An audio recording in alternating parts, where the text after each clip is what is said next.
Hello दोस्तों, तो कैसे हैं आप सभी लोग। मैं ऐसा करता हूँ आप सभी लोग अच्छे होंगे, मस्त होंगे और बोर्ड एग्जाम की तैयारी कर रहे होंगे। तो आज का हमारा टॉपिक है विविध कर।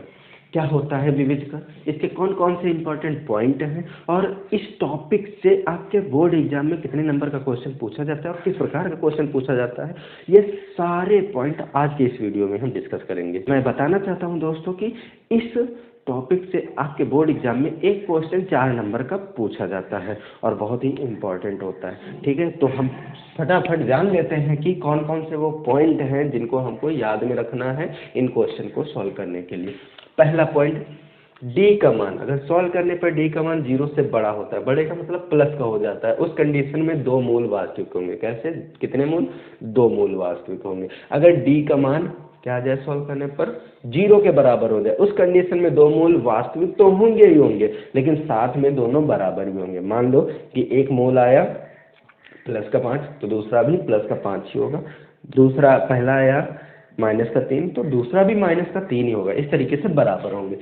लास्ट, अगर डी का मान 0 से छोटा है, डी का मान क्या है 0 से छोटा मतलब माइनस का आ गया, उस कंडीशन में दोनों मूल कैसे हो जाएंगे, काल्पनिक, यानी कि वास्तविक नहीं होंगे। जब वास्तविक नहीं होंगे तो उन्हें हम क्या बोलेंगे, काल्पनिक बोलेंगे। ठीक है, ये तो 3 पॉइंट आपको याद ही रखने हैं अगर विविध कर के जो विविध कर टॉपिक है उसके द्वारा सवालों को लगाना है। तो अब मेन जो हमारा फॉर्मूला होता है विविध कर का वो होता है ये d बराबर b² - 4ac। पूरे सवाल में इसी का पूरा रोल होता है। ठीक है, तो ये आपको फॉर्मूला याद रखना होगा। अब आते हैं क्वेश्चन पर कि बोर्ड एग्जाम में कैसा क्वेश्चन पूछा जाता है।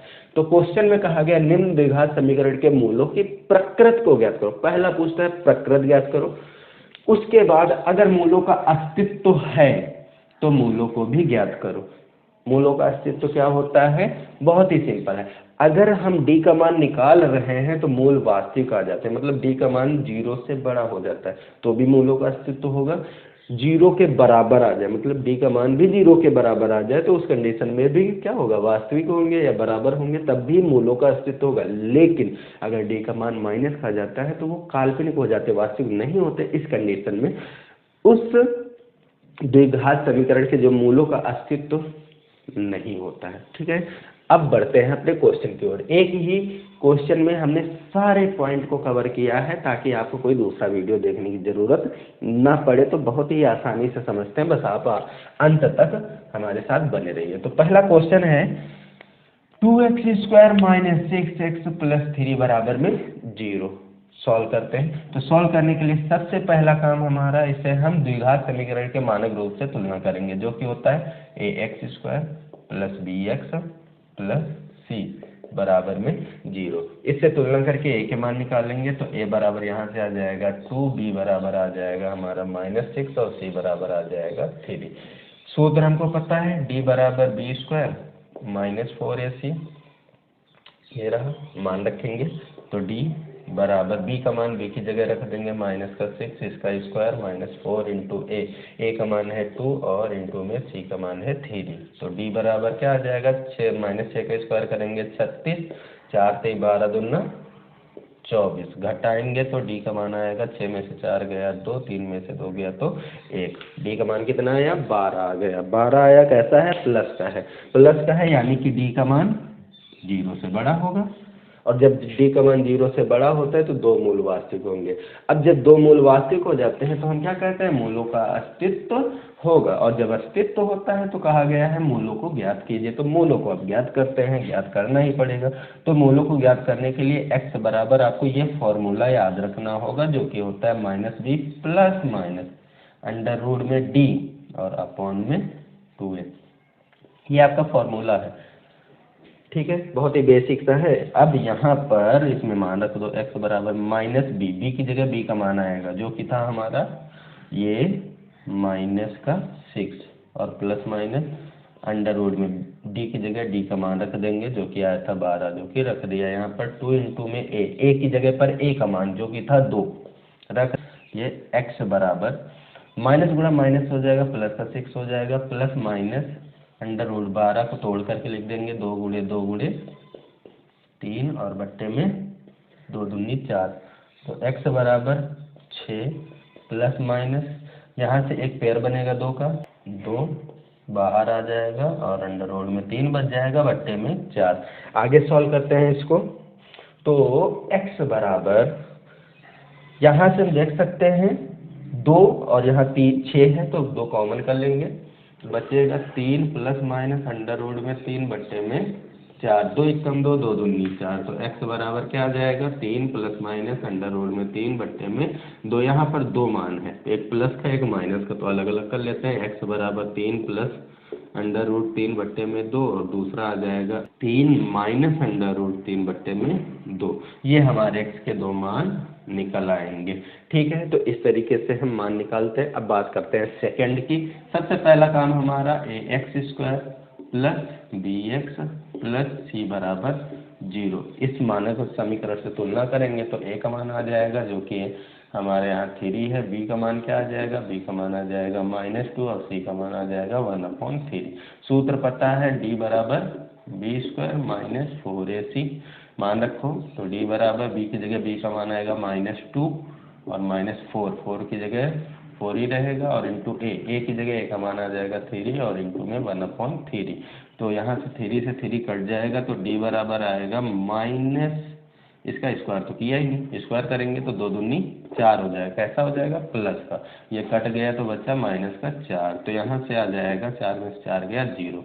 डी का मान कितना आया, 0। और जब डी का मान 0 होता है तो उस कंडीशन में 2 मूल बराबर वास्तविक होते हैं, मतलब 2 मूल वास्तविक तो होंगे ही और बराबर। और अगर वास्तविक हो जाते हैं तो मूलों का अस्तित्व होता है, तो हम क्या करते हैं, x के मान निकालते हैं, वो मूल निकालते हैं। तो x बराबर, यहाँ पर जो आपको बेसिक सा फॉर्मूला है, बहुत ही शॉर्ट बता रहे हैं, माइनस का b अपॉन में 2a, क्योंकि सेम मान होंगे दोनों के, तो माइनस का b अपॉन में 2a, बस इसको याद कर लो आप और इसमें मान रख दो। तो x बराबर माइनस b की जगह b का मान क्या आया था, ये -2 अपॉन में 2 इंटू में a का मान यहाँ पर दिया है 3, और सेम यहाँ पर रहने वाला है ये माइनस और माइनस का 2 अपॉन में 2 इंटू में 3। सॉल्व करेंगे तो x बराबर माइनस गुणा माइनस हो जाएगा, प्लस का 2 हो जाएगा, बट्टे में 2 गुणे 3, यहाँ भी 2 बट्टे में 2 गुणे 3, तो 2 से 2 कट जाएगा, यहाँ भी 2 से 2 कट जाएगा। तो x बराबर क्या आ जाएगा, 1/3 कॉमा 1/3। तो x के यहाँ से हमारे पास कितने मान आ जाएंगे, 2 मान आ गए।